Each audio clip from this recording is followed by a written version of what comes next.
Hello, everybody. How you all doing out there? I hope this video is finding you well. Welcome back to Get Right On In.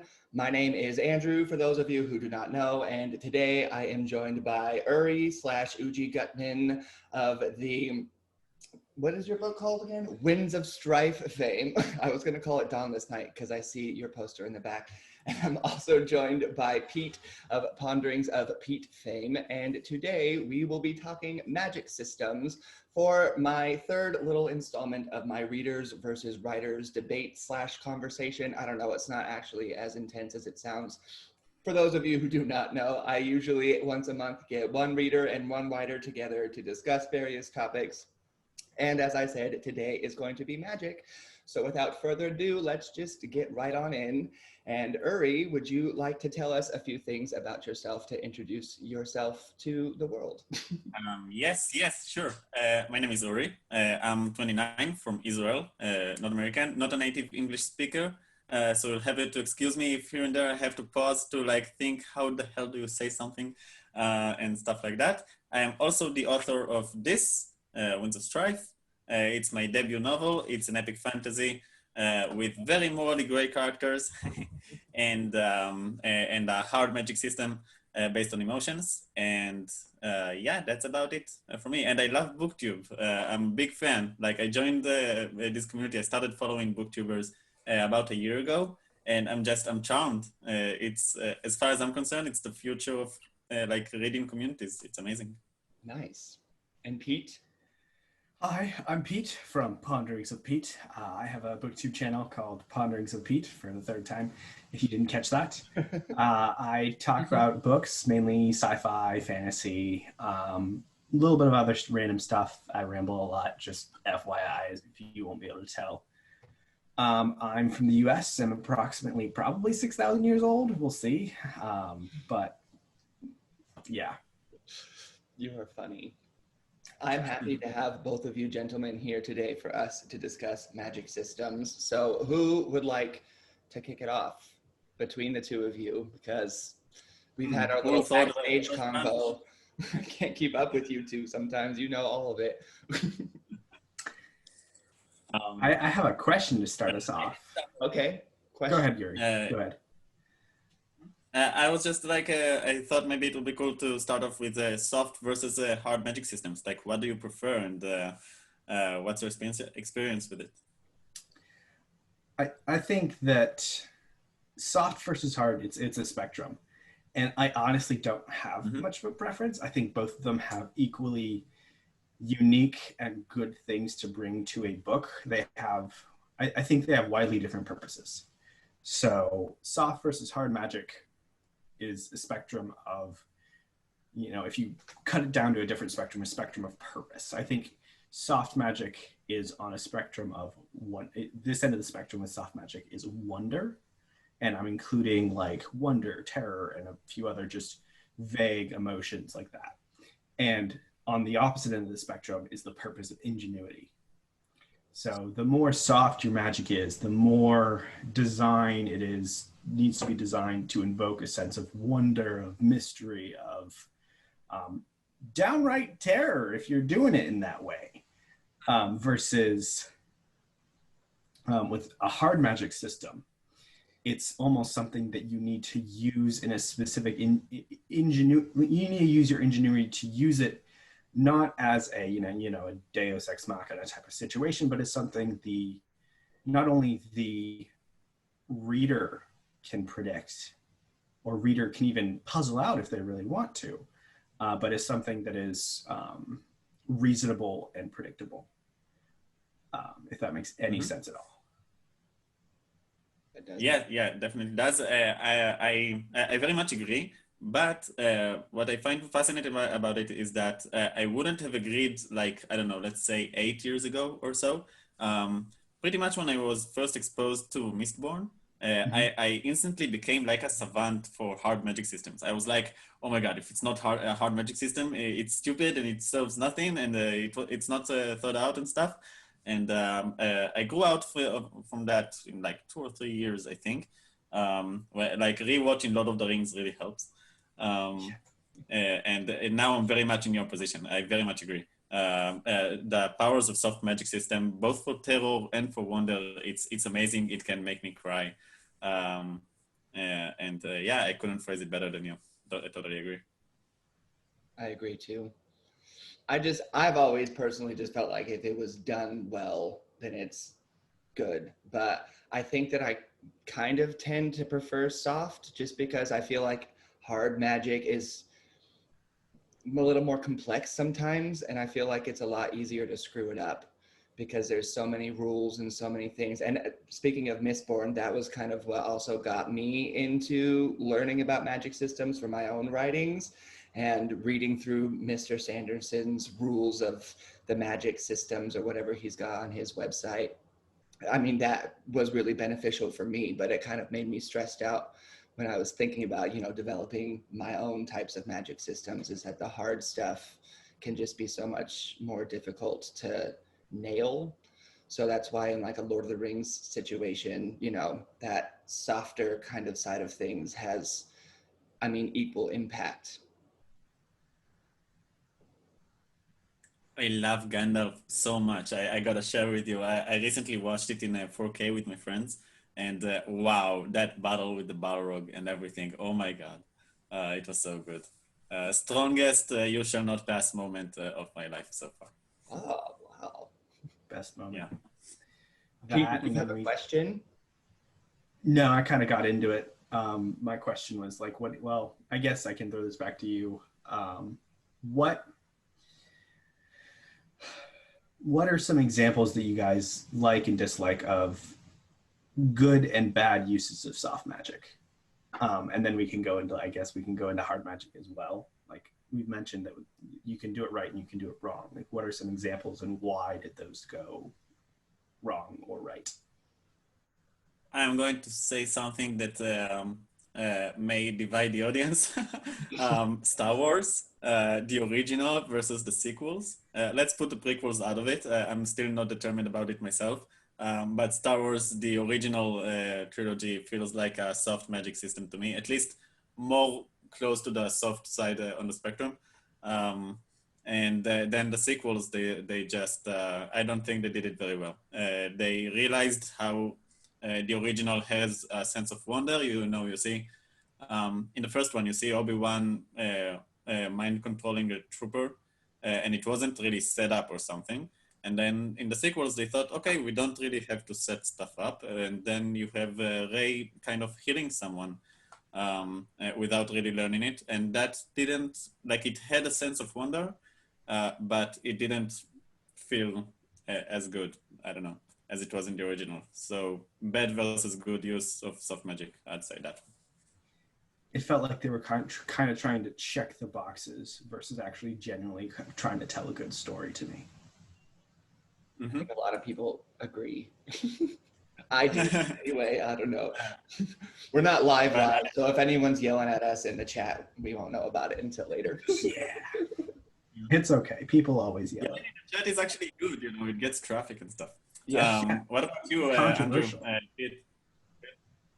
I mean, I agree. I think one example for me that's coming straight to my head for like a good soft magic that's kind of hard, maybe a little bit of a mix. I think we were talking about it a little bit before just with the three of us, but in Wizard's First Rule, in the Sword of Truth series, I mean, Zed is pretty much like the main character who exhibits magical powers outside of just Richard with his sword and Caitlin with her abilities. But I always really liked how the magic was in that series, even though there's a lot of polarized opinions on the Sword of Truth as well. But I don't know, that's my current answer. So I haven't read that one, but yeah, I've been hearing a lot of polarized stuff, but I think most of them were like about the author more than about the magic system. I think the magic system, like people pretty much like it, as far as I can. Pete doesn't. Let's see. Do you mind if I tell you to say the exact opposite? You can say whatever you want. You're allowed to have it. Sorry.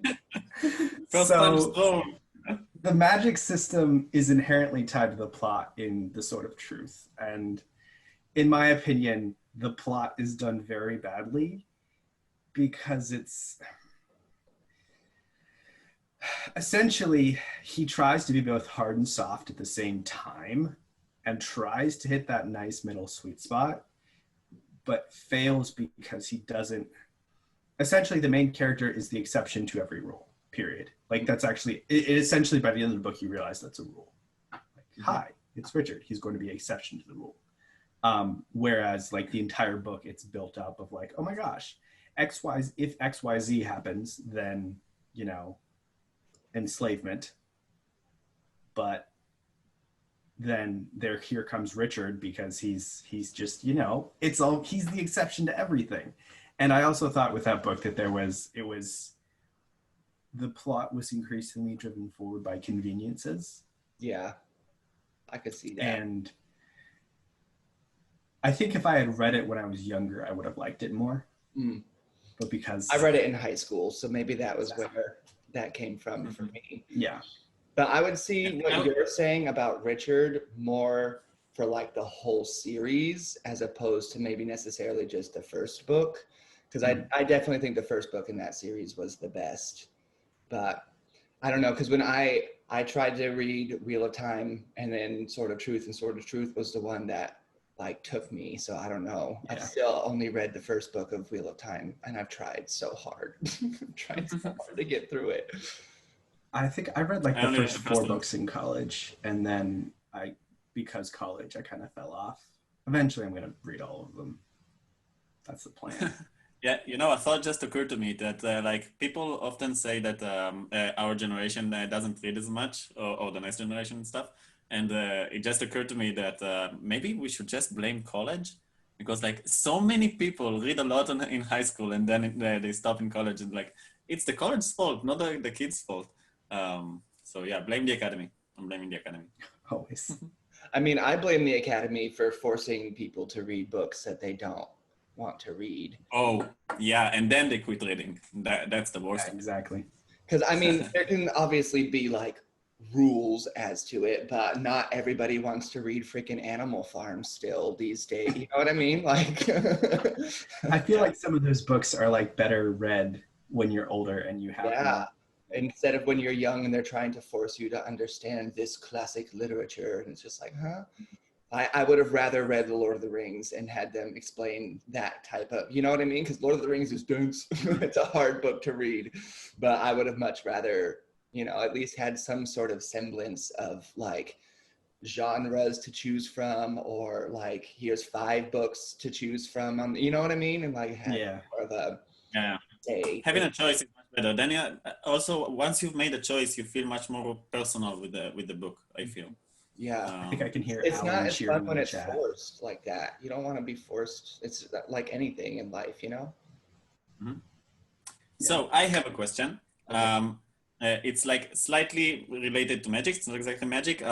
Who is your favorite Muggle? And I'm not saying that like about Harry Potter Muggles. I'm like in many stories there is the guy who has no magic powers. So who would you say is your favorite Muggle? Favorite Muggle. Yes. This may or may not age well depending on how the rest of the series goes, but Adolin from the Stormlight Archive, absolutely. I love Adolin too. He's so precious. He's like a puppy, and the way that he helps others with like slight spoilers with mental disorders, it's so precious. A lot to learn from him. It's very nice. My personal, by the way, is Sokka from Avatar. Yes. What a Muggle! What an arc! It's so much fun to watch, to experience. What about you, Andrew? I feel like I would go with Logan Nine Fingers from the First Law trilogy because I like that guy. I don't know. That's just the one you asked that question, and I was just like, 9 fingers. I really have to get into that series right now. I'm reading Guards, and then I'm proceeding right into it. I'm trying to do like just a book or 2 that are traditionally published, and then a book or 2 that are self-published. So I just finished Voice of War by Zach Argyle, and now moving into Terry Pratchett, First Law, and then it's going to be back to self-published. I really want to get into this one. I've been putting it off too long, and yeah. now you've just given me more of incentive. Yes, I like that. Yeah, I still have to read that too. It's Really? Okay. Yeah, I have so much on my TBR right now. Like, I'm like consumed with Malazan and The Expanse right now. Those are the two big ones that I'm reading, and then everything else is like self-published or Tiny Thing or something else. So I have not read either of those. I've heard so much about Malazan recently, and since being on BookTube and since Mr. Erickson comments on people's stuff, there's been that wide debate. But yeah, Malazan go like bringing it back around to some interesting magic stuff. Malazan is a very good blend of hard and soft because I think there are definitely things. It is on the softer side because there's a lot of it's hard to understand. It's like smoke.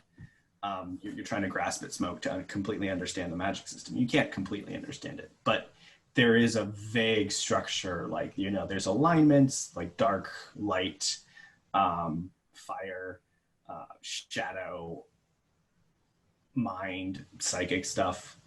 There's vague alignments like that, and they're all interconnected, and it's like some weird, you know, hillbilly family tree in a way. But sounds to me. Sorry. It's you know, even from the beginning you don't know the limits of the magic, and I'm only six or seven books in right now, so I don't know how it's going to be further defined at the end, but I think he does a good job of creating the sense of one but not consuming the book with magic, because a lot of the books are literally normal people interacting with the magic, as well as like people like Quick Ben who are just like, you're super powerful. I don't know why, but okay. So the alignment thing really reminded me of old school how do you call that, Dungeons and Dragons. Version 3 and 3.5, it had similar alignments that were all very interconnected, but it just occurred to me. It sounds like a mix-up of soft and hard.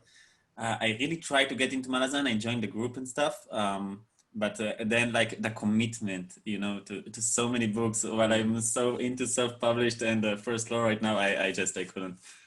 But the opening was so hooking. I remember the use of magic there. It was so horrifying, exactly like you said before, about invoking terror. The beginning, it's just that. exactly. books are in Malazan? So it depends.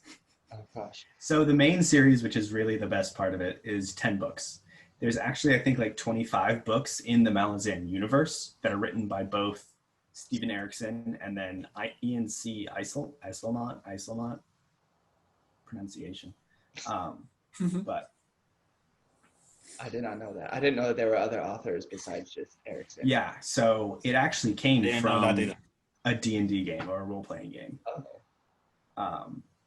So Iselmont and Erickson, they were both anthropologists, and while they were out in the field, they would play their role-playing games, and eventually out of the role-playing games, I think it was D&D, they created the world of Malazan, and then they just started writing in it.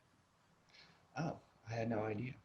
I've also never played D&D, and I've had a lot of people get mad at me at that throughout the years. Because you're not a real nerd. That's pretty much what I get. I'm not a real nerd, and I'm not a real fantasy writer, so I'm just like, okay. They can stuff it. You can keep on. Yes, you are.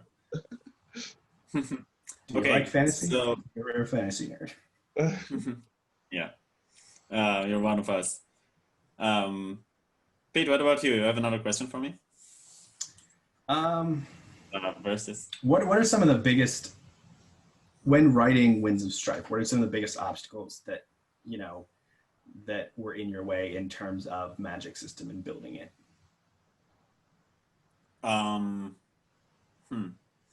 Especially like a bunch are occurring. Well, what? I said especially because yours is very emotion based. Yeah. Picking up which emotions to use has been the most scary thing, because I had to face a choice. There is the normal dichotomy of emotions that they do in Inside Out. Did you see that movie? So they have there the 5 basic emotions, and that's really the 5 basic emotions that they teach in the academy, like in the first year of psychology stuff. So I had a choice. I had to choose whether or not to go with the academic dichotomy or to come up with something of my own. And I chose to come up with something of my own, subconsciously, because of rule of cool. I didn't know that this is what I was doing, but I just followed my heart. I wanted to do scenes that look really awesome if they would be on screen. I always imagine my battles in an anime setting. So I just went for whatever felt cool to me, and that's what I did. But the choice was the hardest part, because I kept thinking, I kept doubting myself. Maybe I made the wrong choice. Maybe people would have connected better if I did do it with the academy dichotomy. Also, another one that it still scares me, even though the reviews are so much pretty much positive on that topic as well. I gave love, like the emotion love, a very unromantic power. I'm not sure if unromantic is a word, but yeah, that's another big obstacle, a big thing that frightens me. So there was that also. That's about it. I think your choice of what to give love as a power, for those of you, I'm sure, let's see here. It's listed in here. I don't know if you care if I spoil this. Sure. So I haven't gotten this a lot yet. I'm on page 60. well, this is kind of like explained in kind of similar to Brandon Sanderson's like broadsheet type of things, which I thought was a very good. You're giving people a reference for all these different powers, so that was actually, I think, a really good choice on your part. But love grants strong influence over the loving subject, and it wanes over distance. And I think thematically that fits very well with your story, because your story is very much about, it feels like it is very much about kind of the gray areas and some of the negative sides of these emotions, and how they can, you have calm, which leads to apathy if you use it too much, and just this manipulative side of some of these emotions.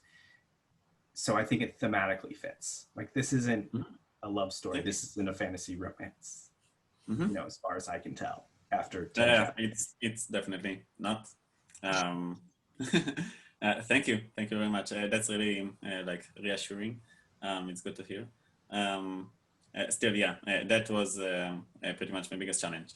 There is something else that is worth considering. It has to do more with the art of the book that you mentioned, less with the magic system itself, but it's like related to the magic. I'll find it. Hang on. No.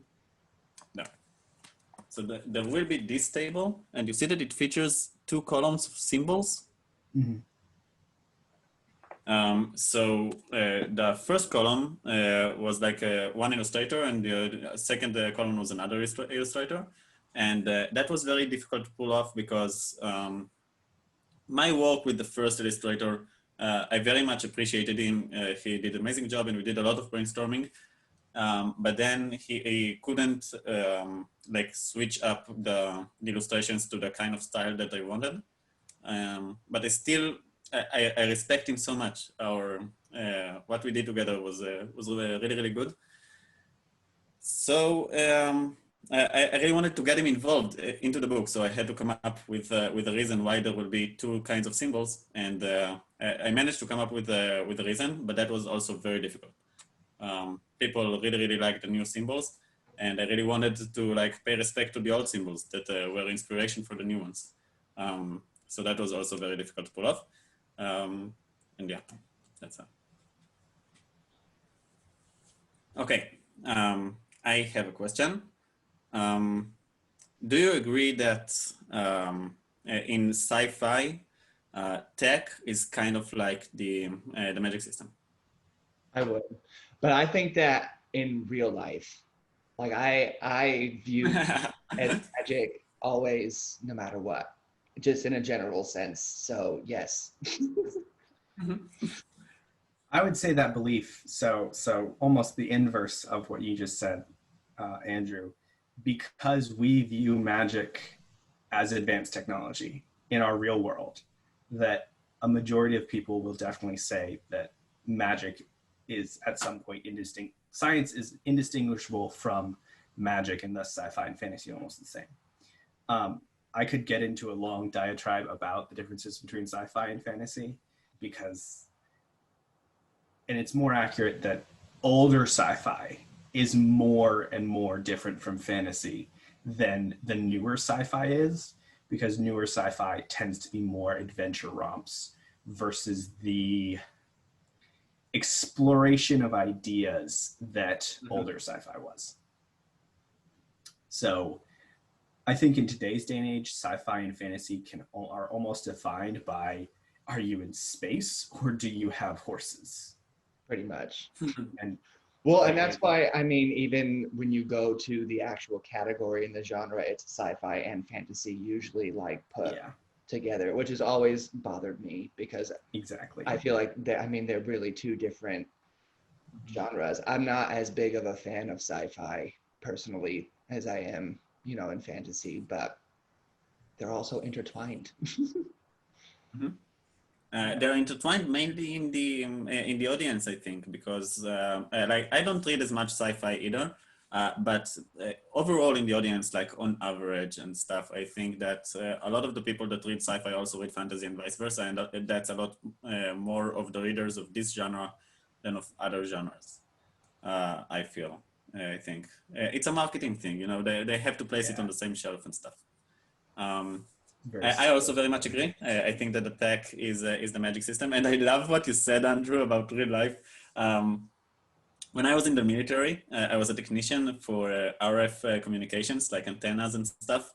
And it's so much not science, I can't even begin to explain. Like, when somebody fixes the antenna and we say that they have a magic touch, that's so accurate. It's just, there are no laws to it. You just go up with a hammer and you slam on it until it works. And like there are calculations, there are equations to show when it works, when it doesn't, like variables and everything, but they don't reflect reality. So I just deem it as a magic system and I trade it as much. And my military service involved a lot of praying and stuff for things to work. I have a picture. I didn't even know you were in the military. This is new information. Yeah, in Israel, everybody does. This is me with a friend that we call the Pikachu. So I'm not a Pikachu, even though I really like the gifts. This is me. And I don't know if you can tell, but I'm holding an antenna with my hand instead of setting it up on a column or something. And it's not connected to anything. And the inscription for me says, yeah, I think it's working. And the inscription overall says that RF is not a real science. So that was me in the military service. Funny. So I very much agree with that. Yeah, I think personally, the internet to me is the most like magical thing, because I guess in a soft magic sense, I always view magic as like things that you just can't see that still exist, versus like in a hard magic sense, if I've got like lightning bolts coming out of my hands or something that you can visibly see and count that as magic. But yeah, I don't know. That's my opinion. I'm gonna shrink. Yep, totally agree. That brings up an interesting point, because the spectrum of soft versus hard magic is not defined by the author, but more the perception of the reader. I would agree. Because you can have as hard of a magic system as you can find. You can have all the rules. And I think Brandon Sanderson has at least most of the rules for, like, in the Stormlight Archive. But things like being a bondsmith is, super, super soft, because we don't know what it does, we don't know what it is. We don't know the limits or the consequences. I agree. I agree. I can imagine there is someone out there who must be calling Sanderson's magic systems soft because the equivalent of mana that his books feature, it is usually very convenient. Like most Mistborns and most Surge Binders don't run out of medals or Stormlight when they don't need to run out of it. They always almost run out of it, but they never really run out of it like midair or something. Yeah. So I would say that there must be someone out there who deems the magic system soft because of that. So I very much agree. Just like there's people that thought Rhythm of War was a sci-fi book because there was science in it. Yeah, it's so much dependent on the perception.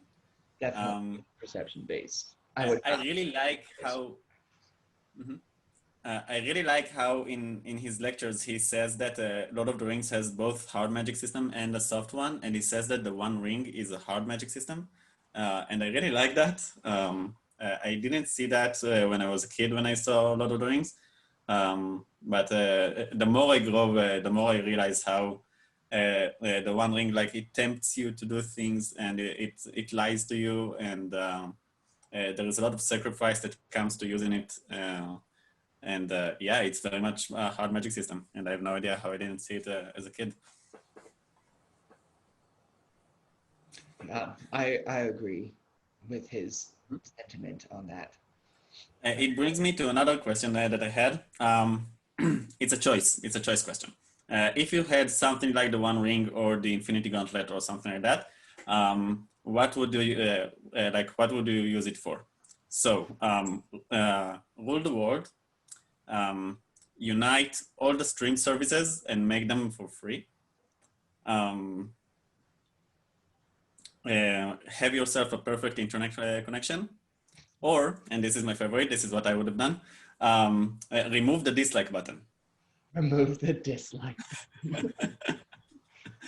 Imagine that. Imagine you had One Ring and it offers you to remove the dislike button. You keep that could do it. button. I love when people give me downvotes. I have two. Yeah, I think I have like one.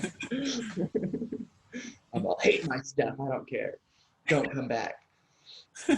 What was option B? There was rule. Option B. No, option B was to unite all the stream services and make it for free, like Netflix and Amazon Prime and all those. Yeah. You would do that? It just sounds so comfortable to me. Like you have it all in one click. It's not about the money. It's more about switching between them. Yeah. What would you do? So I'm going to choose the gamey option. I would rule the world. Yes, exactly. You're ruling the world? Because I can accomplish all the other options by ruling the world. Okay. So, but would you though, or would you just be focused on? But it comes with so much responsibility, Pete. It is so much responsibility, and I would probably crack within 5 years. There's a reason that the U.S. presidents, if you go in the U.S. presidency with any other color hair, you're going to come out with white or gray hair. Very much so. It always happens. So much to do. I cannot imagine the stress of that job. My gosh. Yeah. You know, you reminded me with that thing about the dislike button. I recently got my first 1-star review on Amazon on the book, and yeah, it makes me feel so real. Now I go into it and I see the bars and like, oh my god, it looks like a real book, like it didn't before. So yeah, I very much relate. I can see why I would keep it. Did they say anything specific? No, it's without text. Amazon, they added that recently. That yeah, I know it's the best part, right? the text about the one. Mysterious 1 star. No. I thought the font in the book was terrible. 1 star. People, that kind of, oh my gosh, people are like that. People will really do. They are. Like the book. And I don't like hard magic system. 1 star. Not liking the magic system is different than not liking the font. I think. But yeah, so far from, what I read of yours, I like the emotion-based stuff just because that's kind of how mine is in my crappy one that's not available for sale anymore. But all of mine, I guess, was based in emotion as well. And each of like my books and powers and whatever all are accompanied with an emotion that comes with it. And so I'm enjoying that because it's something for me to connect with just on my own little That's ride. so heartwarming. Thank you. Oh yeah. Um, um, yeah, it's been a choice, you know. I really like how there is an element of like mana in what Sanderson does. What I mentioned earlier, that the medals can run out and stuff, and I wasn't sure how to implement that in emotions. So it was like, I don't want to say a risk, it was just a choice. I really liked mana, but I had to go with this avenue because I liked it better. So yeah, I'm glad it works. I think so. At least up to page 64. It's worked so Great, far for me. So far. I don't think I'm much farther. Oh wait, I'm at 145. Well, yeah, you are just a little bit further. Just a little bit more. It's pages. You guys are so great that you're giving it a chance, you know, like I did manage to get past my imposter syndrome. I do feel like an author at long last, but still the mere idea that people are taking chance on this book, it's really long. It's 500 pages. It's more than 500. Yeah, but in fantasy, that's not long. No, that's normal very, fantasy. like, common. So this is still actually... people taking a chance on me, and it's great. I have no words. Yeah, fantasy, dude. In the grand spectrum of things, I think 500 pages is kind of average for fantasy. Yeah. Where I live, I, as a break, will go grab like a calzone from a local pizzeria or Italian place, and the author I've gone there enough that the owner knows me. And there's another guy that he pointed out that's like, he's always reading as well. And, you know, what I'll do is I'll go in there, order, and then just sit down, wait for 10 or 15 minutes and read a few pages of something. And the other guy came up to me one day and he's like, so are you reading philosophy, fantasy, or classics? Because those are the three things. Because I was reading a Malazan book, and those things are like this. You could build a brick wall with those things. So, and I was like, well, it's a little bit of all three every once in a while, but right now it's fantasy. Right now they're using magic, but I'll call you when they'll discuss the meaning of life and if there is a god and stuff like that. It usually happens. Hiker's Guide to the Galaxy right there. What is the meaning of life? Me too. I love that book so much. It basically got me back into reading. It's again a military story. I need to guard a place, and it's like you have to spend 4 hours in a place and just like guard it and stuff. So you bring books, obviously. I haven't been reading until that moment for like 2 years, I think. Life and stuff. And then I had this duty that I had to guard the place for a week. And that's like 4 hours guard, 8 hours rest, 4 hours guard, 8 hours rest, and 4 hours for reading, just freely. So yeah, I started off with Hitchhiker's Guide to the Galaxy, and it was great. It was so good. And then I binged pretty much all of the Enders, all of the nice. Xenocide and Children of the Mind and stuff.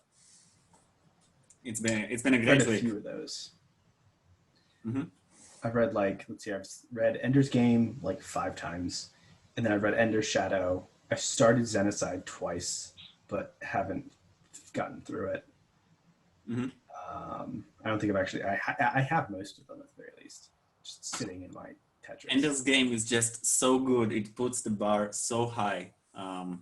Speaking of magic systems, I really like what they did there with their magic system. It mainly focuses on the ability to communicate faster than the speed of light. Yeah. And then they elaborate on that, and it's so cool, so cool. I love that. What they did there with the string theory and stuff. Yeah, and Card does that in some of his other books too. I don't remember the series, but essentially it was based on the fact that when you if you travel, I think it's traveling at faster than light speed, whatever technology they were using, essentially created like 16 or 17 different copies of yourself. And so they were going to colonize the world, and 17 different copies of the same world ship jumped into hyperspace at the same time. This is actually kind of mild spoilers because I can't remember the first book entirely, but the rest of the book is like 100 years later after all of these different ships have settled and they're like portioned off. So if you live in section A, there's like 16 other copies of you in the other sections as well. And it turns into a magic system because there's certain people that can see footsteps and other things. Do people use it for military purposes? Like they create an army of like splits and stuff? They didn't use it for that. They were simply using it for colonization at a certain point in time. They probably could have in the future. I think it's like a 5 or 6 book series by now, but I think I only read like the first 2. Find the rest. All right. Came upon them in the library back in the day. I have an obvious question. We have to ask this one. What's your favorite magic system? Favorite magic system of all time? Sword of Truth. I'm just kidding. How dare you? There is the dislike button. I'm just kidding. I'm definitely just kidding. It's all good. What is my favorite one? I don't know. Do you have one? What's yours, Uri? While I think about this. Well, Mistborn is the one that got me into writing, so it has a very special place in my heart. Also, the symbols are so inspiring. The symbols of allomancy, they're just so cool. Did you know that they are the ABC letters also? In addition to being symbols of metals? You can look it up. It's really cool. There's always another secret with him. Definitely. So Mistborn has a very special place in my heart, but I think that, I mentioned it before, the One Ring, or it's a tie between the One Ring and the Force. And with that, it just depends on like whether or not we include like expanded universe stuff. It's the Force if we include Knights of the Old Republic, the game. Do you know that? Yeah, I've started playing the online game recently. So I played the single player ones, the first 2. And what I did with the Force there is really, really cool. So I would say that this is my favorite, but without that, the One Ring, just because of all the sacrifice that it comes with and stuff like that, I can see it inspiring generations of magic stuff, like villains having to sacrifice their love to gain their goals and stuff like that. It's all so much, it all kind of stems from the One Ring. And I love that system so much. Avatar is also a very good one. It's impossible not to mention, the way that they incorporate fighting styles. I'm not sure how to call it, martial arts. Like each bending is a different martial art. It's so cool. What an idea. So that's a really, really good one, and not my favorite though. I'm sorry. It's really good, but I need to get into Avatar because a lot of people who have read my books say that it's very like similar in the elemental stuff that I do, but I've never watched it. I've never read. I've never done anything with it, so I don't know. I guess how did the elemental stuff connect in your things with the emotion stuff? The elements and emotions, yeah. No, I'm asking how. Like I don't know. How does it work? Like what are in the first one, the element is fire, and the emotions, because there's 2 people for each power, so there's anger and passion that they have to like control, I guess, and then like with the water, there's like sadness and depression, but then there's also like loneliness and isolation, because the water is the only one that can be split into the solid and the liquid form. So like one person gets ice, one person gets water kind of thing. So I don't know, it's just based on that, and then how they utilize those emotions to control or succumb to the power, because the ultimate idea is that like one person out of the 8 people chosen would get all 4 of the elemental powers that are split up into all of the people, but it's all based on who can handle it, you know, and not like fall into their emotions. That whole your emotions don't control you kind of idea. So, yeah. That sounds really cool, Andrew. You have to give yourself a break. Yeah, like I know, I'm it really sounds hard on amazing. myself all the time. Maybe you can send me like at least a chapter of that. It sounds really inspiring. Yeah, I really like elemental magic and I really like emotions stuff, obviously. And I relate to everything you just said, to the whole your emotions don't control you thing, and to how each element, like it behaves very differently. And in that way, connecting it to different emotions, it can really work. I love the idea. You gotta send me something. I will. Thanks, Harry. I still have Immortality Awaits on my shelf. I need to. Don't. We just talked about it, Andrew. You have to Okay, give yourself.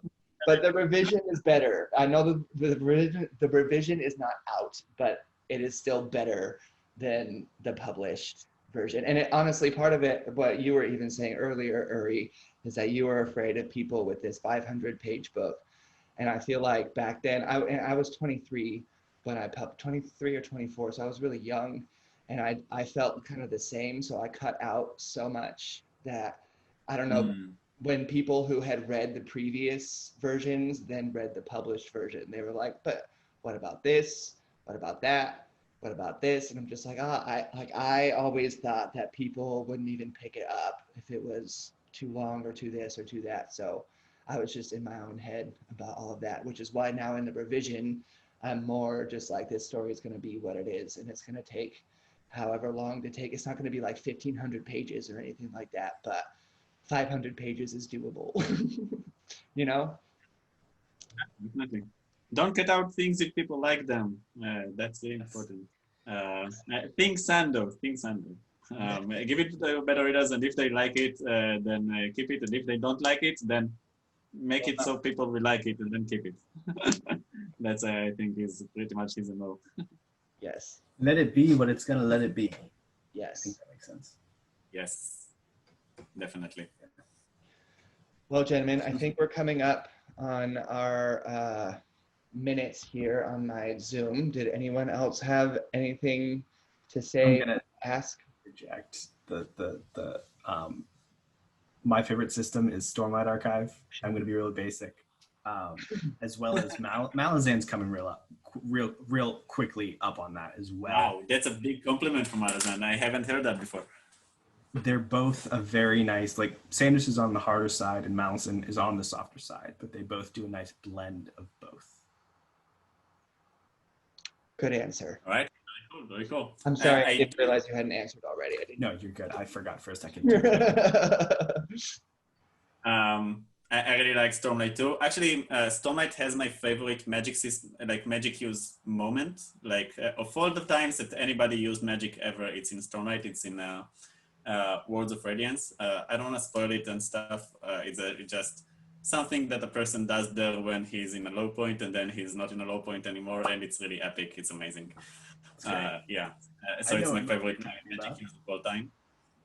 I do want to say something. It's not related to magic systems. It's just like I don't know, a moment of shout out and of praise. I mentioned before, I really like BookTube, like as a community and stuff, and I just think it's such a natural place for self-published authors, both to like publish their stuff, like you and Andrew and Pete, and that Andrew, you publish stuff, and Pete, I know you do want to do some writing. And maybe publish in the future, right? Definitely, yeah. So it's just, what I want to say is like, the process is just so similar because both of us have to like struggle against algorithms and struggle with edits and I don't know, deal with comments and reviews and ask people to share stuff and things like that. So it all feels very much like a very natural place for self-published and YouTubers to grow together. So I really like that. I just wanted to say that, to put it out there. Oh, Other than that, I just want to give a big shout out to one of my favorite YouTubers. Her name is Kaya Reeds, and she does a lot of Cosmere stuff and a lot of self-published stuff. So I think many people can find her very amusing. She has it like with a lot of memes and a lot of humor, and it's so cute. So go check out her channel. I will link her. And you did your interview with her on her channel as well. You had two, right? Yes. Yeah. I'll link Yes. those in the description as well for people to watch. Sounds So great. all of the But on Winds of I Strife. very much recommend. Sorry.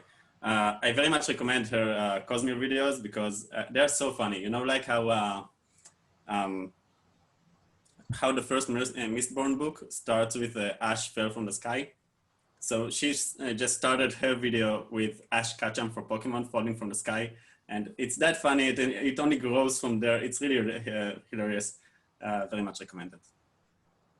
Good to know. All right. Did you have anything, final words from the ponderings of Pete? Are you asking people to give this a thumbs up if they liked it? Yes, I terrible at conclusions. Go have a nice sleep, as usual. Yes. I say. I don't know why. I always just tell people that I hope they have a day as beautiful as them because I try to make people. Exactly. I need a line like that. It Go just have a great day and accomplish something. something, even if accomplishing something means putting on a pair of pants. Hey, sometimes that is an accomplishment. I'm gonna have to do that when we're done. I'm partially kidding. I'm wearing gym shorts. I might have to The put on illusion real of pants. Zoom. Yeah, it's Zoom. Yeah, I know how this works. Well, thank you two so much for joining me today on this fun little conversation. And for those of you watching, if you did like this, then I would appreciate it if you would give it a little like, as well as potentially pressing on that little subscribe button and joining me on Tuesdays and Thursdays and sometimes on Sundays for bookish and writerly and entertainment-y-esque content just like this. And in the meantime, I hope you all have a day just as beautiful as you and these two. So I will see you all in the next one. Bye. Bye-bye. Thanks for having me.